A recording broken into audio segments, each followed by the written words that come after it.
داتا صاحب رحمۃ اللہ تعالی علیہ نے خود لکھا ہے، داتا صاحب فرماتے ہیں کہ ایک طریقت کا ایک مسئلہ میرے لیے بن گیا تھا۔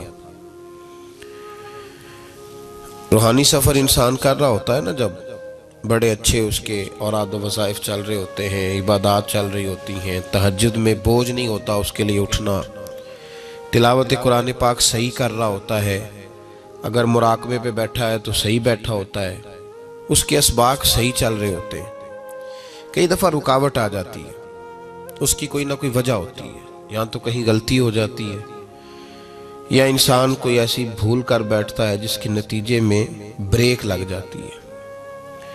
داتا گنج بخش علی حجویری رحمۃ اللہ تعالیٰ علیہ ارشاد فرماتے ہیں کہ میرا طریقت کا کوئی مسئلہ بن گیا، روحانی سفر جو میں طے کر رہا تھا۔ آج کل تو خیر سارے لوگ طے کر کے بیٹھے ہوئے نا، ہم سارے سفر، ہم تو مسافر ہے ہی نہیں، ہم نے تو مکمل کر لیا سفر۔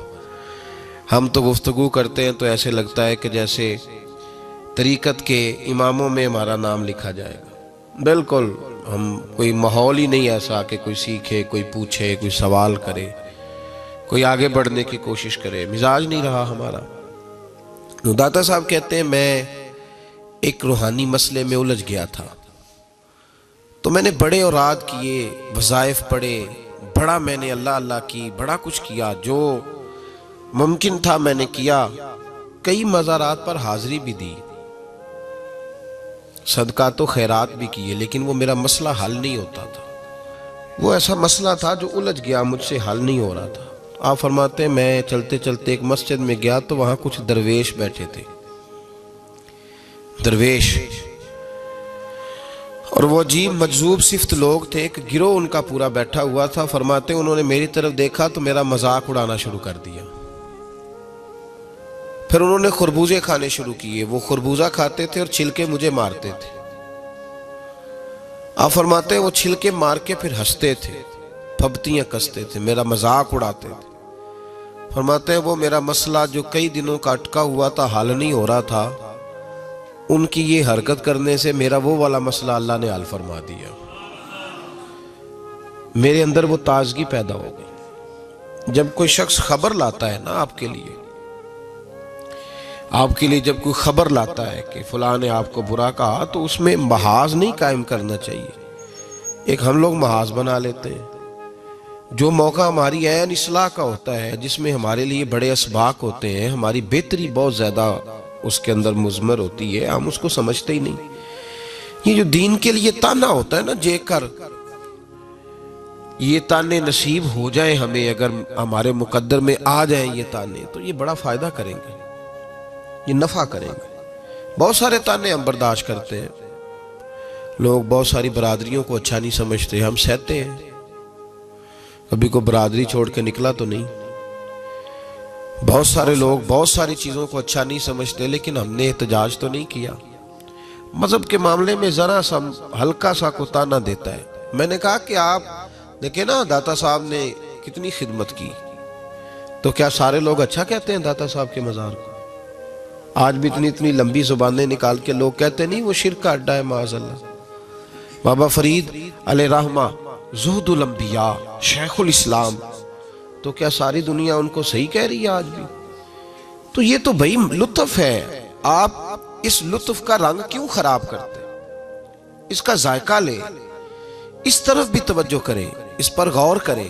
میرے اعلیٰ حضرت فاضل بریلوی رحمت اللہ تعالی علیہ، اعلیٰ حضرت رحمت اللہ علیہ کے زمانے میں لوگ انہیں مجدد کہتے تھے، ان کے زمانے میں ہی انہیں امام اہل سنت کہا جاتا تھا۔ ان کے دور میں بڑے بڑے شیخ الحدیث، بڑے بڑے لوگ ان کی بارگاہ میں آ کے بیٹھا کرتے تھے۔ سید دیدار علی شاہ صاحب رحمت اللہ علیہ عمر میں ان سے بڑے تھے، لیکن پھر بھی ان کی خدمت میں آ کے بیٹھتے تھے۔ صدر اللہ فاضل سید نعیم الدین مراد آبادی جیسی شخصیات ان کی بارگاہ میں رات کو بیٹھا کرتے تھے۔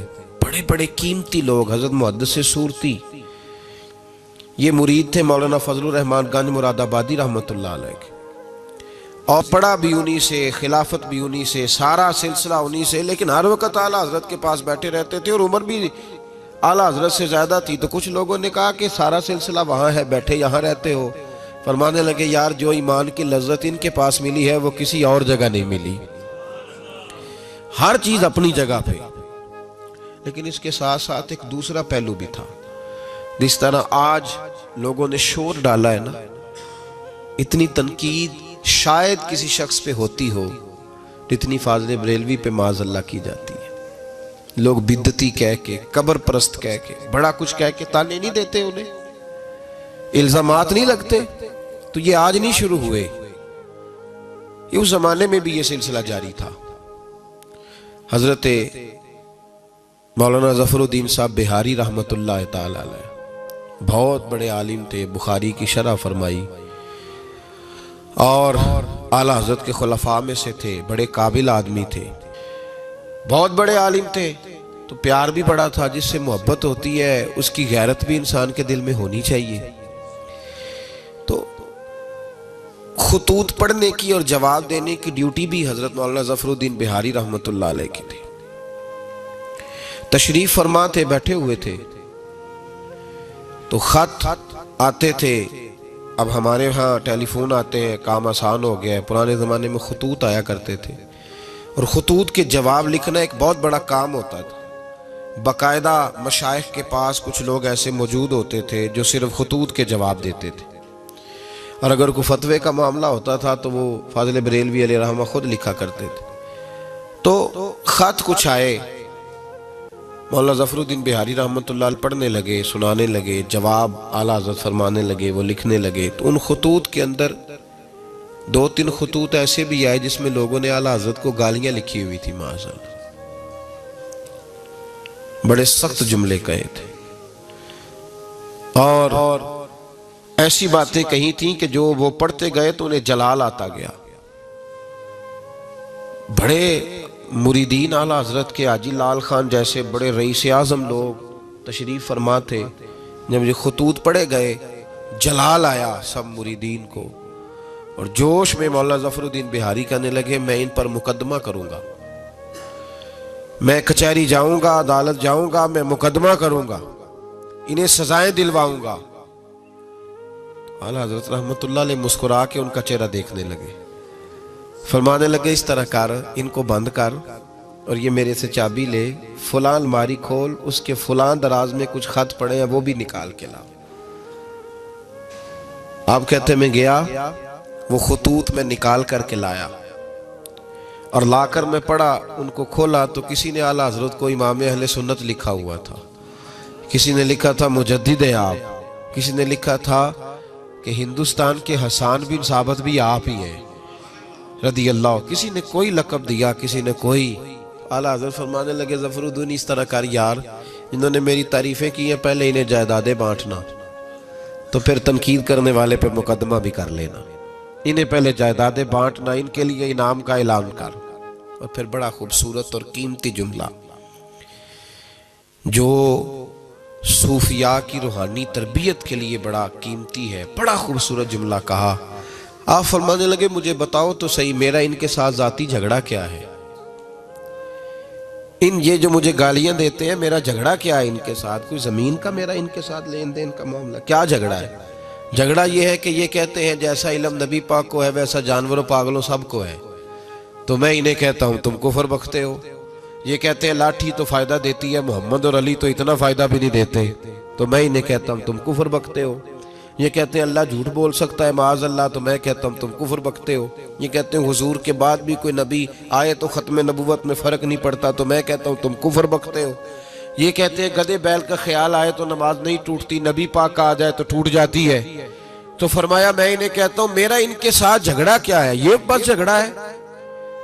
فرمایا چل ظفر الدین انہیں مجھے گالیاں نکالنے دے، جب تک مجھے گالیاں لکھتے رہیں گے میرے نبی کی توہین میں تو کوئی جملہ نہیں نہ لکھیں گے. لکھنے دے مجھے گالیاں. جے کر یار دے نام دا ملے میڑا، چولی پالے یہ پنجے سٹیے نا. تو یہ کر یار دے نام دی ملے سولی، چوٹا چوٹ لے یہ پیشاں ہٹی. ہمارے بزرگوں نے ہمیں سکھایا ہے ملامت نفع کی چیز ہے. جب آپ حق بات کہتے ہیں تو بہت سارے لوگ ایسے ہوتے ہیں جن کو وہ بات اچھی نہیں لگتی. اپنی طبیعت کے اندر یہ تازگی پیدا کریں. درس یہ ہے آج کا کہ یہ تازگی اپنی طبیعت میں پیدا کریں، اور بڑی جلدی پریشان ہو کے بکھر جانا، بلکہ کچھ ساتھی بکھرتے ہیں، کچھ بکھرتے ہیں، بالکل بکھر جاتے ہیں. آپ بکھرے نہیں. اگر کوئی شخص 2 منٹ کے لیے کیا ہی دیتا ہے کہ پتہ ہے مجھے تو پہلے کیا تھا، آج تو نے وہاں جا کے داڑھی رکھ لی ہے، تو اس سے آپ کی داڑھی کا ثواب بڑھ جائے گا، کم نہیں ہوگا. اس سے آپ کا اجر اسے بڑھے گا، آپ کو فائدہ زیادہ ہوگا. جتنی نیکی دقت کے ساتھ ہوتی ہے اتنا اللہ اجر زیادہ عطا فرماتا ہے. تو آپ بڑی جلدی پریشان نہ ہوا کریں، بڑی جلدی آپ جو ہے وہ اس طرف توجہ نہ کیا کریں کہ یہ مجھے فلاں آدمی یہ کہہ رہا ہے تو اب کیا بنے گا، کس طرح کر کے یہ سلسلہ چلے گا. یہ ہمارے بزرگوں نے، ہمارے مشائخ نے، ہماری تربیت کرنے والوں نے یہ اسباق ہمیں پڑھائے کہ اس سے فائدہ ہوتا ہے، اس سے نفع ہوتا ہے. بہت سارے لوگ کہتے ہیں میں نے داڑھی رکھ لی تو میرے اندر بڑی کمی ہے، تو لوگ کہیں گے، بہت سارے لوگ تانا دیتے ہیں داڑھی رکھ کے تو اس طرح کرتا ہے. تو بھائی بات یہ ہے کہ داڑھی رکھنے کے بعد معصوم کون ہو جاتا ہے؟ یہ کس نے فتویٰ دیا ہے کہ جو رکھ لے وہ معصوم ہے، اب اس سے غلطی نہیں ہوگی؟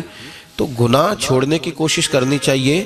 بلکہ میرا تو نظریہ یہ ہے کہ داڑھی بہت سارے گناہوں سے بچا لیتی ہے بندے کو، بہت ساری گناہوں سے داڑھی بندے کو یہ محفوظ کر لیتی ہے. یہ چیزیں آپ کو بچائیں گی، آپ کا تعارف بڑھ جائے گا، آپ کے لیے لوگ اچھے جملے کہنے لگ جائیں گے، خیر کا فکر آپ کے لیے ادا کیا جائے گا. اس لیے نیکی کے رستے میں جب کوئی آدمی کوئی کسی جگہ پہ کسی شخص کو برا کہے، پھر ایک اور سوال ہے، اس کا جواب بھی بڑا ضروری ہے. کہتے ہیں جب میں برا تھا مجھے کوئی تنگ نہیں کرتا تھا، کسی کی طاقت نہیں ہوتی تھی، اب میں اچھا ہو گیا ہوں تو سارے چڑھائی کر جاتے ہیں. او بھائی بات سنو، بڑی سادی سی بات. میں نے شاید پہلے بھی ایک دفعہ یہ جملہ کہا تھا آپ کو سمجھاتے ہوئے، پھر کہتا ہوں.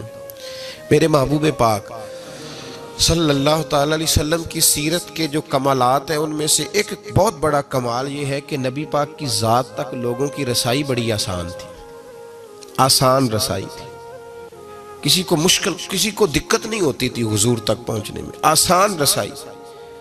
اگر کوئی شخص سمجھنے لگ گیا تیرے بارے میں کہ تجھے میں کچھ کہہ لوں گا تو اب یہ کچھ کہے گا نہیں، تو اس میں حرج کیا ہے؟ کیا حرج ہے؟ اور ایک نسخہ اور دے رہا ہوں، اس پہ بھی عمل کر کے دیکھیں. ایک ہوتا ہے کسی کے ساتھ لڑائی کرنا، وہ 2 منٹ کی ہوتی ہے.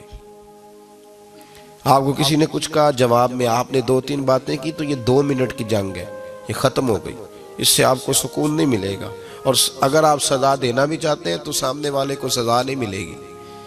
لیکن اگر سامنے والے نے سخت جملہ کہا اور آپ نے مسکرا کے اسے دیکھا اور پھر آپ نے خاموشی اختیار فرمائی، تو آپ تو خوش ہو کے گھر آ جائیں گے، وہ ساری رات سو نہیں سکے گا. اس کے لیے مشکل بن جائے گی کہ میرے ساتھ اس نے کر کیا دیا ہے، کیا کر دیا اس نے میرے ساتھ، کیا اس نے کر دیا میرے ساتھ. تو ملامت فائدہ مند چیز ہے، اس کو حاصل کریں. یہ ہمارے بزرگوں کا طریقہ ہے اور ہمارے بزرگ کوشش کرتے ہیں. یہ بہت زیادہ تعریفیں بڑی تکلیف دیتی ہیں بعض اوقات.